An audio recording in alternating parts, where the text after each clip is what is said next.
We are now at a 1 out of 10 on IMDb for the new Snow White, and it couldn't happen to a better person. Very on top at the end, she gave an interview last week talking about how they were basically a bunch of white supremacists.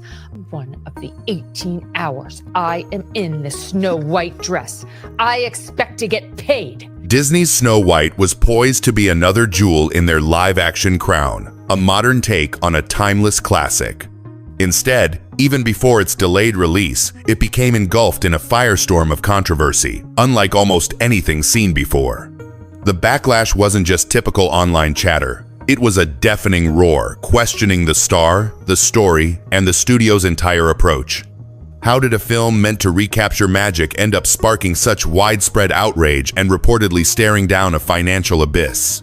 But Rachel Zegler made it so hateable that you really sabotaged and took hundreds of millions of dollars from the studio. The fuse was truly lit when comments made by star Rachel Zegler in 2022 suddenly exploded across the internet. Promoting the film long before the storm hit, Zegler seemed to express disdain for the very story she was retelling. She referred to the original prince as a stalker who follows Snow White around, labeling that aspect weird. There's a big focus on her love story with a guy who literally stalks her. Yeah.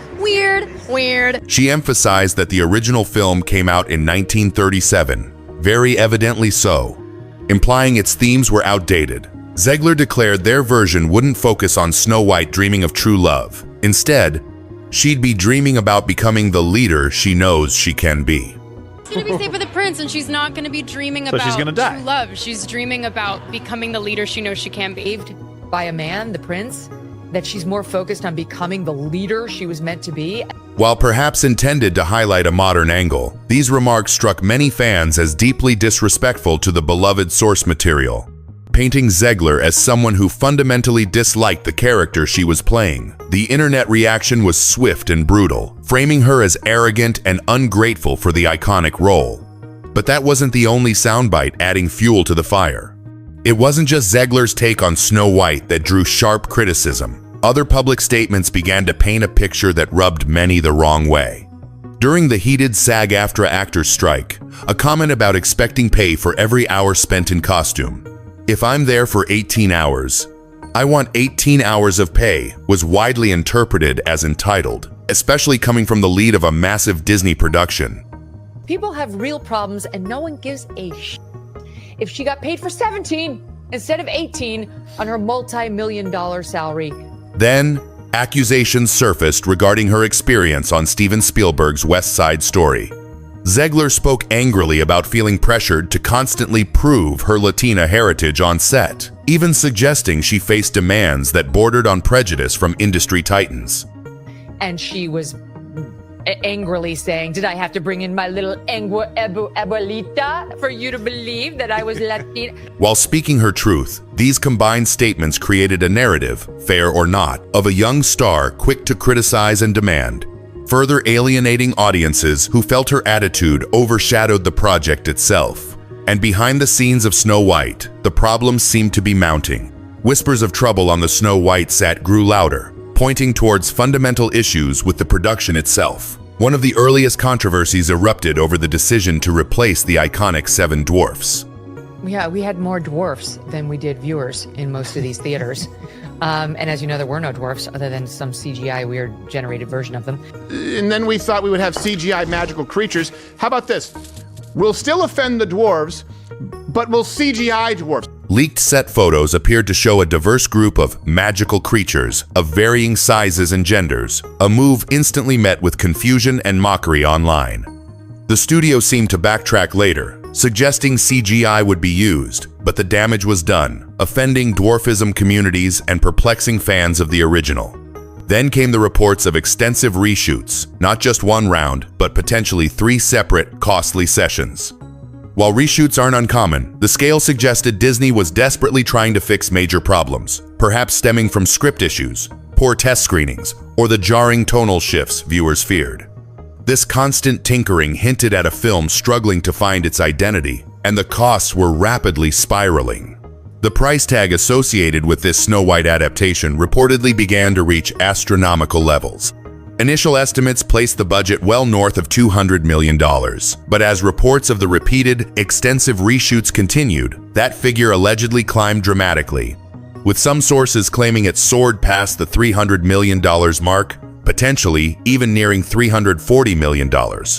Which is a movie that's going to lose hundreds of millions of dollars, and mainly because of her, and because nobody wanted to support her. This wasn't just the cost of principal photography. It included the expensive additional filming, intricate visual effects, perhaps involving those CGI creatures, and post-production work. Such a colossal budget meant Snow White wouldn't just need to be a hit, it would need to be a global phenomenon, a box office juggernaut on the scale of Disney's biggest successes, simply to break even. The financial pressure became immense, especially as the public perception continued to sour, and the studio's attempts to manage the situation seemed increasingly strained. Faced with an escalating PR nightmare and a potentially troubled film, Disney appeared to be scrambling. The most significant move was delaying the film's release by an entire year, pushing it from March 2024 to March 2025. While the official reason cited was the actors' strike impacting promotion, many industry watchers speculated the delay was also crucial for accommodating more reshoots and attempting to let the negative buzz die down. Rumors began circulating that Disney was quietly scaling back its marketing plans and even pulling some Snow White merchandise lines from production or release schedules, unwilling to invest further in what looked like a losing battle. Adding to the confusion were statements from Disney CEO Bob Iger. At one point, he publicly declared Disney's primary mission was to entertain, not send messaging, a comment seen by many as a direct response to criticism of the company's recent woke direction. Who accused Disney of leaning too far into woke storytelling at the expense of financial performance. Yet, this seemed to contradict the very leadership focus Zegler had highlighted for Snow White, leaving observers wondering what message, if any, the final film would actually convey. But for many online, the verdict was already in. Long before critics could review it or audiences could buy a ticket, Snow White became the subject of unprecedented pre-release condemnation. Online audience scores on sites like Rotten Tomatoes plummeted based purely on trailers, news reports, and Zegler's comments. We are now at a 1 out of 10 on IMDb for the new Snow White, and it couldn't happen to a better person. Social media was flooded with memes mocking the production, the magical creatures, and the perceived arrogance of its star. It became a viral phenomenon for all the wrong reasons, widely labeled a disaster and a guaranteed flop months, even a year, before its scheduled debut. This wasn't just fan disappointment, it was a powerful wave of negative sentiment fueled by the belief that Disney and Zegler had fundamentally misunderstood and disrespected a cherished classic, compounded by reports of a chaotic production. The film seemed doomed by a toxic combination of factors, leading many to question its potential legacy. So, what will Snow White 2025 ultimately represent? It stands as a stark example of how quickly things can unravel when remaking beloved properties in the modern era. Was the fatal blow Zegler's unfiltered, controversial comments that alienated a huge portion of the fan base? Go vote blue. And if you disagree with this sentiment, just hit the unfollow button. Wow, what a scene. I don't need your business. Don't alienate half of the country when you're putting out a product meant to appeal to all. I don't need your business. You know what? Maybe Disney does. Maybe you're a tool, you're a pawn in this film.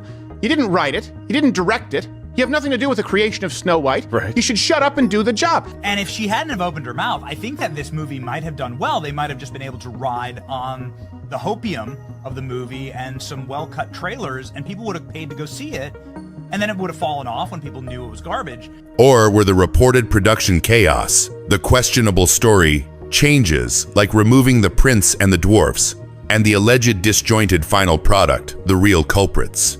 Perhaps it was the potent combination of all these elements, a perfect storm hitting a studio already under fire for prioritizing messages over magic. The staggering financial stakes only amplify the situation, potentially marking one of Disney's biggest live-action failures. The Snow White saga leaves Hollywood with a complex, cautionary fairy tale of its own, a stark reminder that star power and a familiar name are no guarantee of success, especially when the audience feels the heart of the story and the respect for its legacy has been lost along the way. What happens next could reshape how studios approach these remakes for years to come.